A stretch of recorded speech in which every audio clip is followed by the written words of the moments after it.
Halo poloku semuanya, dimanapun Anda berada, kembali saya hadir menyapa Anda semua. Semoga sehat dan berbahagia selalu. Baik polo, tema kita kali ini adalah tentang panik. Ya, bagaimana menurut polo? Apakah panik ini berbahaya atau tidak? Monggo, kita saling sharing ya. Silahkan berkomentar. Baik polo, dulu saya juga orangnya panikan polo. Ya, dan ada satu pengalaman yang sangat-sangat merugikan sekali akibat dari serangan panik ya. Pengalaman ini terjadi ketika saya pertama kali pulang ke Jawa. Pertama kali pulang ke Jawa sendiri. Saya tidak tahu lokasi Jawa bagaimana, situasinya bagaimana, kondisinya bagaimana, saya tidak tahu. Informasi yang saya dapat hanya jika sampai sini nanti naik transportasi ini, turun di sini dan dilanjutkan naik ini. Begitu saja informasinya. Secara teknis kendala-kendala di lapangan saya tidak mengetahuinya ya. Singkat cerita, akibat dari ketidaktahuan tersebut dan terjadilah sebuah kebingungan. Karena bingung, otak merespon resiko-resiko yang terjadi dan akhirnya menimbulkan ketakutan-ketakutan yang tidak perlu terjadi seharusnya ya.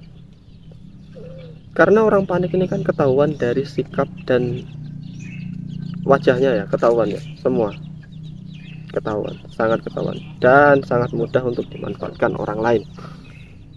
Dan itu yang terjadi. Karena kepanikan, saya mengiyakan semua apa yang dikatakan orang. Karena pikiran saya harus mengamankan diri, saya harus cepat sampai ke tujuan. Dan semua yang disarankan orang iya benar pada saat itu. Dan apa yang terjadi? Hehehe, akhirnya saya nyasar ya, sudah harus membayar ya kan, terus nyasar pula, nggak tahu tidur di mana, nggak tahu nyasar kemana ya. Sangat merugikan sekali ya, merugikan sekali karena paniknya. Terus ada lagi satu kejadian di tempat kerja ya, walaupun ini bukan di tempat kerja saya sendiri ya, di tetangga, lokasi kerja tetangga. Ketika dia mengoperasikan sebuah unit ya, ya unitnya ini nggak besar-besar banget lah. Mungkin kalau diibaratkan itu tingginya itu 2 lantai ya, rumah 2 lantai ya, mungkin seperti itu gambarannya ya, tingginya alat itu. Jadi alat itu mengalami trouble dan menimbulkan percikan api kecil ya kan. Namun karena panik, operator unit tersebut langsung lompat dari ketinggian yang anggaplah seperti lantai 2. Akibatnya apa? Ya, patah tulang. Merugikan bukan? Nah, dari cerita tadi ya, dapat saya simpulkan ya, ini menurut pengalaman pribadi, bahwa serangan panik itu terjadi karena yang pertama adalah overthinking ya. Kita terlalu overthinking, memikirkan sesuatu yang sangat berlebihan, padahal itu belum tentu terjadi. Ditambah lagi dengan ketidaktahuan, ketidakpastian, nah akhirnya timbullah pikiran-pikiran yang menyebabkan ketakutan-ketakutan yang tidak perlu terjadi.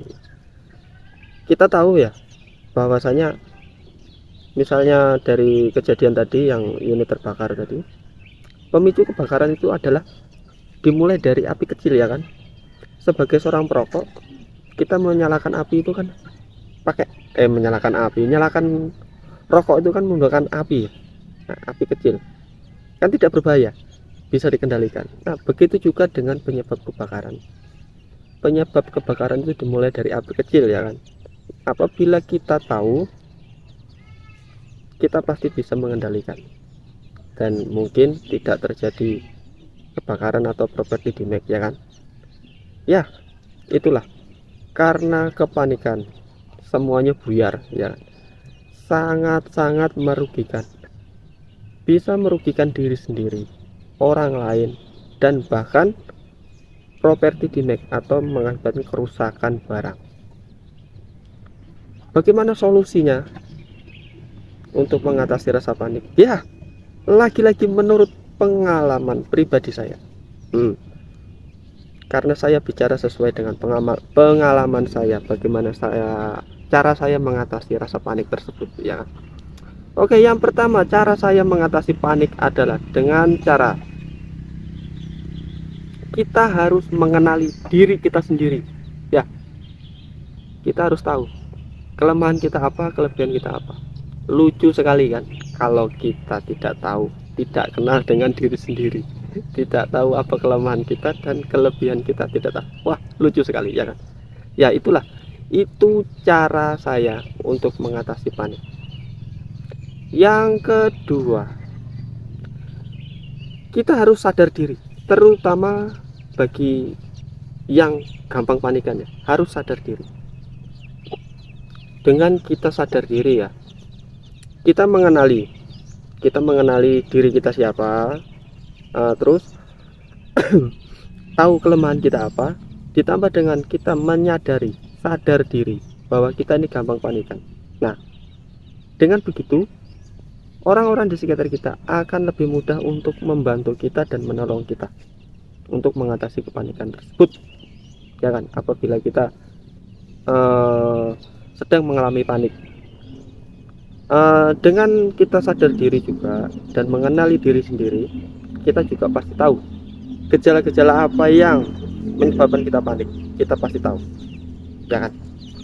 Dan yang selanjutnya, kita harus mau dan berani untuk sharing dan menerima kritik. Kita tahu kritik itu bisa membangun mental dan merubah pola pikir kita, ya kan? Bergaulah dengan orang-orang yang berpengalaman, sharing, dan harus mau dikritik untuk membangun. Bagaimana Bolo? Bahaya kan serangan panik tersebut? Ya, sangat bahaya sekali. Apabila Boloku semua punya pengalaman pribadi atau cerita tentang serangan panik dan bagaimana cara mengatasinya, monggo silahkan ditambahkan, ya. Mari kita saling berbagi. Siapa tahu teman-teman kita di sana membutuhkan cara-cara yang sederhana untuk mengatasi rasa panik, ya kan? Kalau misalnya berduit, ya silahkanlah, bisa saja kan konsultasi ke dokter atau kemana. Tapi bagi kita yang tidak punya uang, yang biasa-biasa saja, yuk mari kita berbagi.